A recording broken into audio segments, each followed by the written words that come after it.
Speedbird 851, turn right heading 180. Order 14 Papa, turn right 245, report localizer established 27. Hey everyone, welcome back to DJ's Aviation, and a long-awaited video delayed by an accidental script deletion. This is on the situation of Qatar Airways.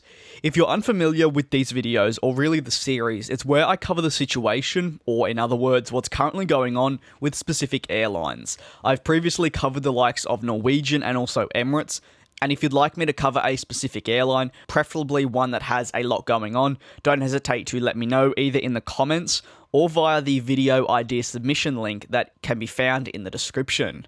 So Qatar Airways in the past few months have announced major changes to the way that they'll be operating in the future, and I thought I'd today focus mainly on their aircraft removal/retirement, as in March the airline announced the departure of 2 major Airbus aircraft within their fleet, in favour of next-generation aircraft. We begin with the Airbus A380, which recently saw news of its production coming to a close in 2021.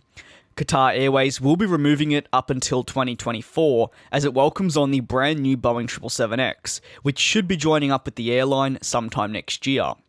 The Airbus A380 has played a major role in the operations of Qatar Airways since their first of the type was delivered only 5 years ago in 2014. The decision to phase the type out by 2024 means very likely the final A380 will depart the airline on its 10th anniversary of operating with the airline. 10 years is usually what for many other aircraft would be when they're hitting their peak performance capabilities or are really halfway through their life with that airline, not ending it like the A380 is with Qatar. The Airbus A380s currently fly to the likes of Sydney, London Heathrow, Melbourne and more.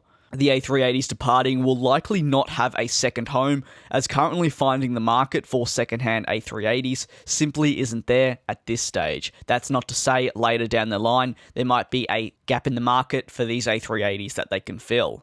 Following the removal, though, of its A380s, Qatar Airways also announced the removal of its Airbus A340. Similar to the A380, Qatar has been eyeing the removal of the A340 for some time, with once again the Boeing 777X being the favoured replacement for the airline in the long term. After all, the 2 GE9X engines that can be found on the 777X are a far better option for the likes of Qatar over the 4 engines on the Airbus A340 and also the A380, which are now flying with very few airlines.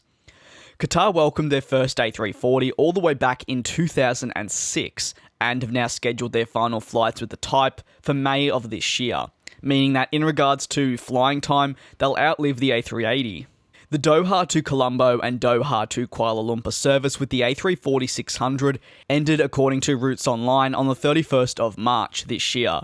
However, the final service from Doha to Bangkok is actually slated to stop on the 1st of May 2019 with the Airbus A340. With that being said, that's really the focus on the situation at Qatar Airways in regards to recent announcements of fleet removal. Do you have any thoughts on the airline removing the A340 and the A380? If you do, feel free to let me know down in the comment section below. And as always, thank you very much for tuning into another one of my videos. I do very much look forward to you all joining me in the next one. Race all of these broken dreams in flight, and we'll fly.